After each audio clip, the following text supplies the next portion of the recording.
अभिनेता आर माधवन की upcoming film rocketry the Nambi effect का ट्रेलर गुरुवार को रिलीज हुआ। इस फिल्म के जरिए इसरो के पूर्व वैज्ञानिक नंबी नारायणन के संघर्षपूर्ण जीवन की कहानी पर प्रकाश डालेंगे।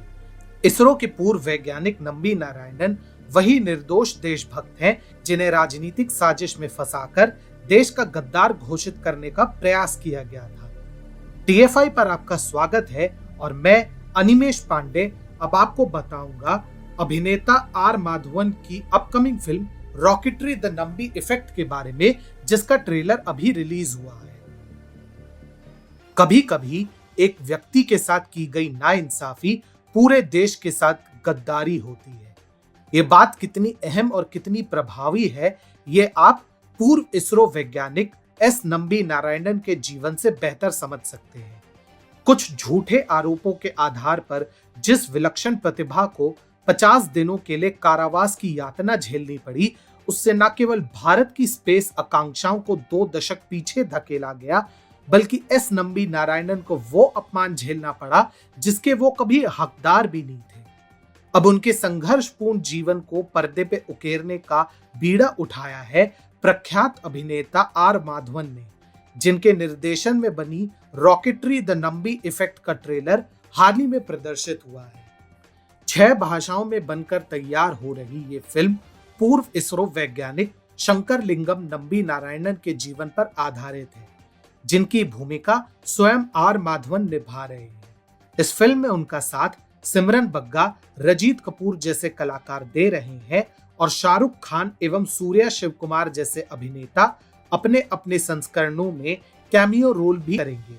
ये फिल्म नंबी नारायणन के संपूर्ण जीवन पर प्रकाश डालेगी कि कैसे उन्होंने बेहद कम समय में प्रिंसटन विश्वविद्यालय में अपनी पढ़ाई पूरी की, कैसे उन्होंने नासा के प्रस्ताव को ठुकराते हुए भारत की सेवा करनी चाहिए और कैसे कुछ स्वार्थी राजनीतिज्ञों और अकर्मण्य अफसरों के कारण एक होनहार वैज्ञानिक द्वारा भारत को अंतरिक्ष की ऊंचाइयों में ले जाने के सपने कई वर्षों तक स्थगित रहे।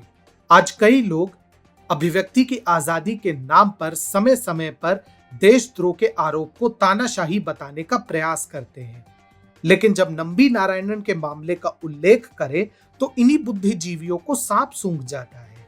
बता दें कि 1994 में नंबी नारायणन और डी शशि कुमारन को पाकिस्तान को भारत के संवेदनशील स्पेस तकनीक के बारे में मालदीव के अफसरों के जरिए जानकारी बेचने के इल्जाम में हिरासत में लिया गया।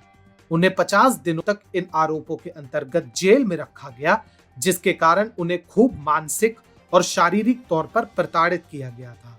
लेकिन जब CBI को इस मामले की जांच पड़ताल सौंपी गई तो उनके खुलासे से देश भर में खलबली मच गई। नंबी नारायणन और डी शशि कुमारन के विरुद्ध जो आरोप लगाए गए थे वह न केवल झूठे और बेबुनियाद थे, बल्कि इन आरोपों के पीछे एक मकसद था। वो था के करुणाकरण को तत्कालीन मुख्यमंत्री के पद से हटवाना और AK एंटनी को मुख्यमंत्री बनाना, जो बाद में कांग्रेस की ओर से देश के रक्षा मंत्री भी बने। ये वही AK एंटनी है जिनके बतौर रक्षा मंत्री होते हुए भारत के पास युद्ध लड़ने के लिए 2014 के बाद पर्याप्त गोला बारूद भी नहीं बचे थे। नंबी नारायणन पर इन झूठे आरोपों को पुख्ता करने में कथित तौर पर उस RB श्री कुमार का नाम भी शामिल था, जिसने बतौर गुजरात पुलिस अध्यक्ष गुजरात के तत्कालीन मुख्यमंत्री नरेंद्र मोदी पर 2002 के दंगे भड़काने का झूठा आरोप लगाया था। इसके अलावा नंबी नारायणन को फंसाने के पीछे एक और कारण था। नंबी नारायणन उस प्रोजेक्ट का भी हिस्सा थे जो क्रायोजेनिक तकनीक के जरिए स्पेस सैटेलाइट को अंतरिक्ष में भेज सकते थे।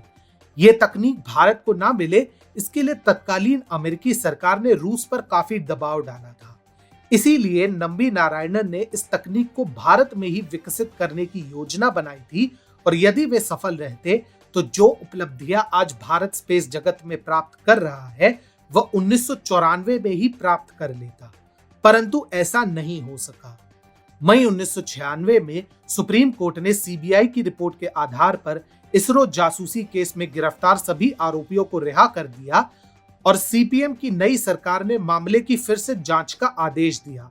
इसके बाद सुप्रीम कोर्ट ने मई 1998 में केरल सरकार द्वारा इस मामले की फिर से जांच के आदेश को खारिज करते हुए नंबी नारायणन को उचित मुआवजा देने का आदेश दिया।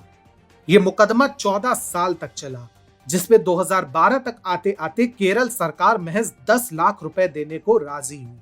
लेकिन नंबी नारायणन उन लोगों में से नहीं थे जो हाथ पर हाथ रखकर बैठने वाले थे।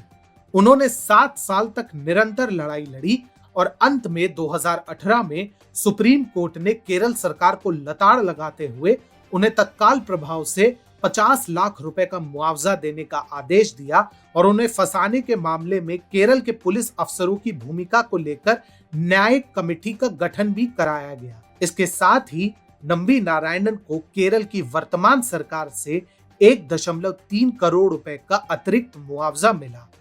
इसके अलावा वर्तमान केंद्र सरकार ने नंबी नारायणन को उनका खोया गौरव लौटाते हुए 2019 में पद्म भूषण सम्मान से पुरस्कृत भी किया। आज यदि आर माधवन इस कर्मठ वैज्ञानिक के संघर्ष को बड़े पर्दे पर दिखा रहे हैं तो इसके लिए उनका जितना आभार जताया जाए वो कम है। नंबी नारायणन ने जो झेला वो किसी और भारतीय के साथ फिर कभी ना हो, इसलिए रॉकेटरी का प्रदर्शित होना आवश्यक है।